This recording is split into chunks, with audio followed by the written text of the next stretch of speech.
Merci pour votre accueil, je suis très content d'être parmi vous. Donc, effectivement, votre question un peu générale, c'était ce constat d'une crise démocratique profonde.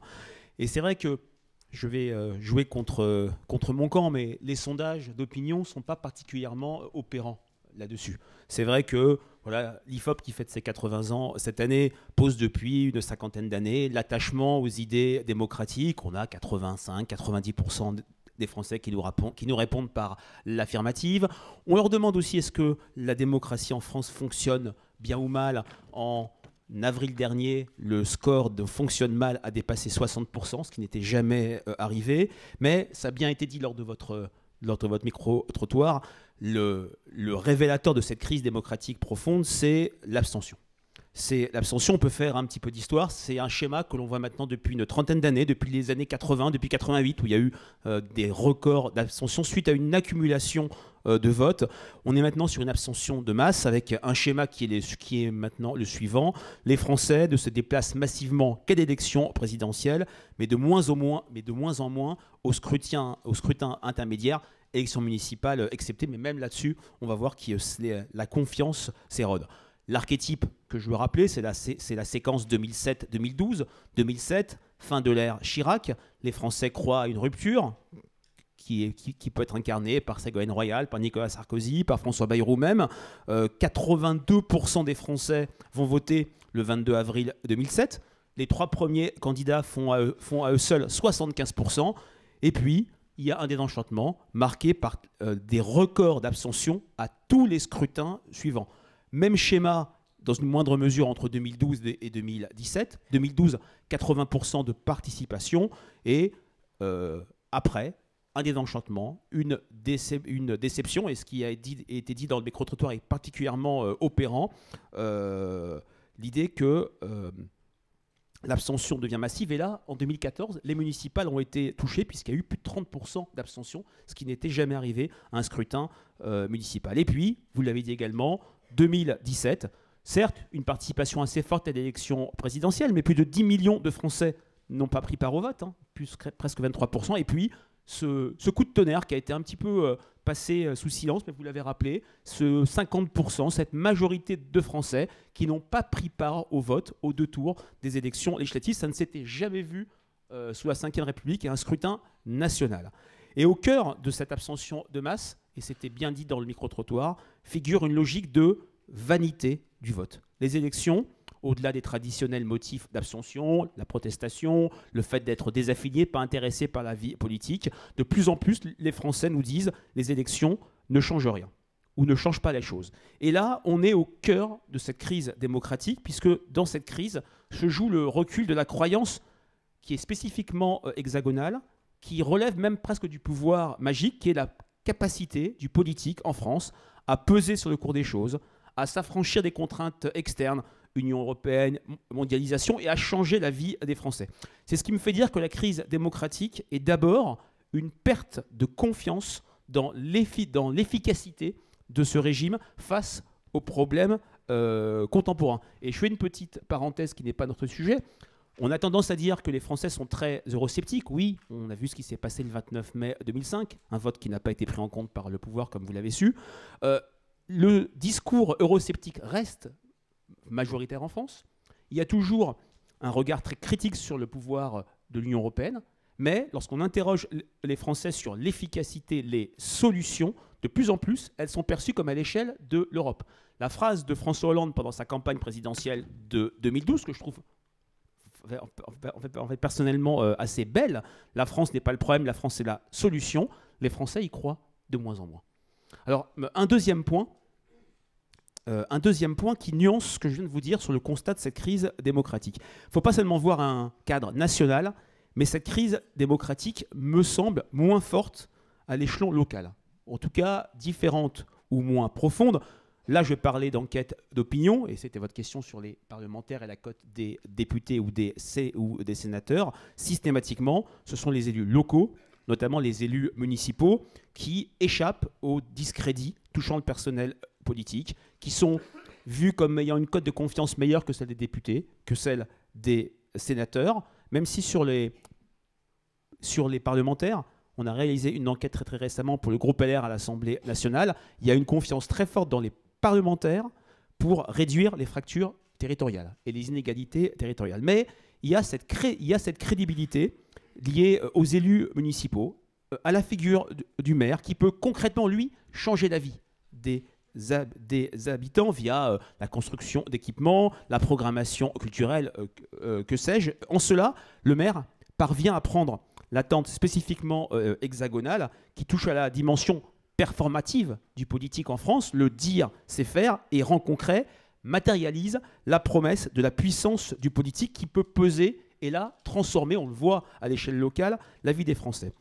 Autre élément qui nuance cette crise démocratique à l'échelle locale, et l'IFOP le voit très bien, les citoyens à l'échelle locale veulent de plus en plus participer. Et là, c'est toute catégorie, y compris les catégories populaires. Quand nous menons à l'échelle locale des conférences de citoyens pour faire en sorte que les décisions ne soient pas confisquées par des experts, mais soient prises en collégialité suite à un temps de formation par des Français de base, si je puis dire, on a un nombre de volontaires impressionnant.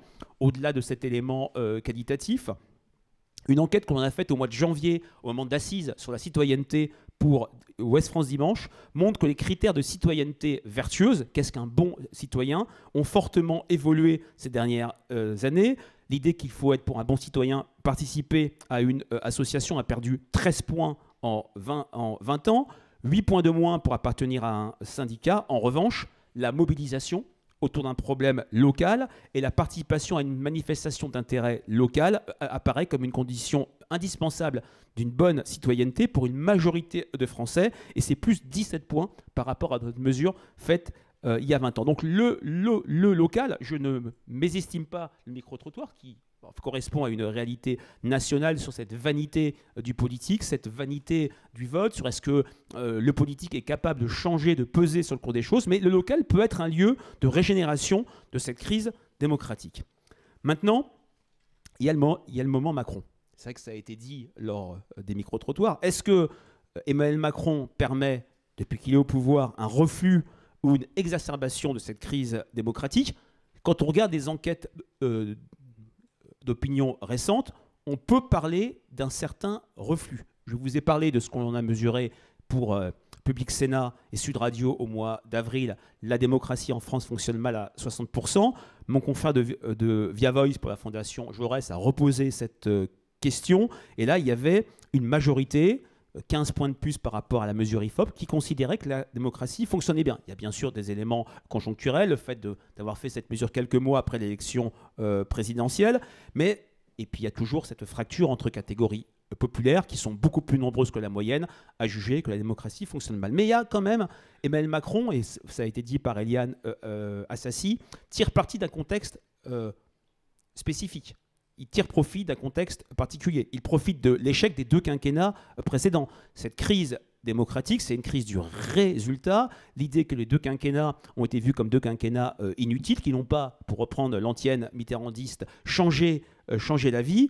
Et puis, il y a une sorte de séduction chez les Français du ni gauche ni droite, et en même temps et gauche et droite. Alors, ça ne veut pas dire que le clivage gauche-droite a disparu. L'enquête annuelle que l'IFOP réalise pour l'Humanité sur l'identité de gauche montre bien que le clivage gauche-droite est réel, mais il y a dans l'imaginaire des Français cette idée de faire travailler ensemble des élus de gauche et de droite pour prendre les meilleures décisions pour la France. 75% d'adhésion dans cette enquête pour la Fondation Jaurès.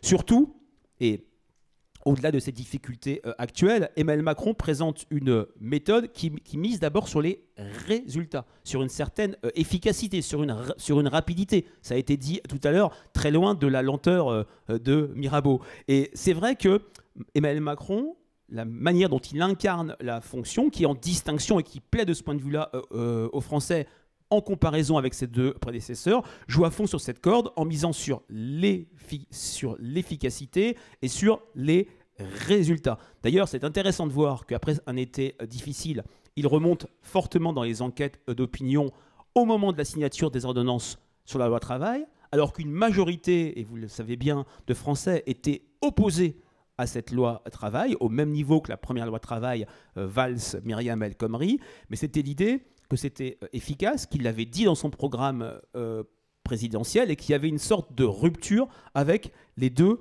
quinquennats précédents.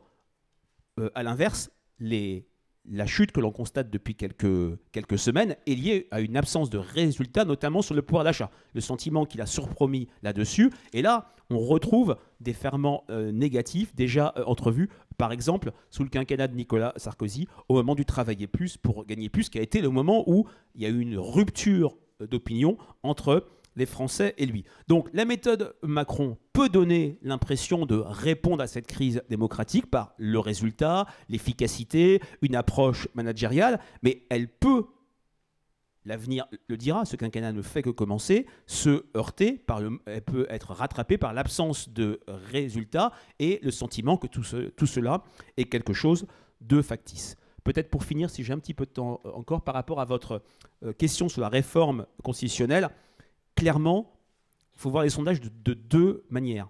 Bien sûr, lorsqu'on interroge les Français sur des éléments de réforme constitutionnelle, ils sont 93% à vouloir une réduction du nombre de députés et de sénateurs. Ils sont très nombreux à vouloir instiller une dose de proportionnel. Ils sont 84% à souhaiter une interdiction du cumul d'un mandat parlementaire et d'un mandat d'exécutif local. Sur le principe, dès qu'on travaille concrètement sur des élus à l'échelle locale, ils sont plutôt plus satisfaits qu'ils aient un relais local et un relais national. Mais très très clairement, cette réforme n'est pas perçue comme une priorité par les Français. Quand on interroge les Français sur les sujets les plus urgents, ça arrive systématiquement derrière les sujets socio-économiques, voire les sujets régaliens comme l'insécurité dans le contexte de menaces terroristes que nous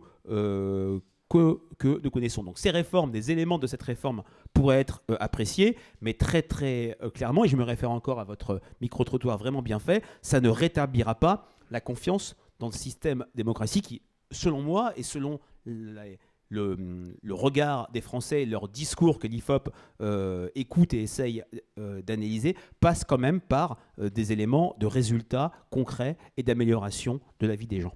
Je vous remercie.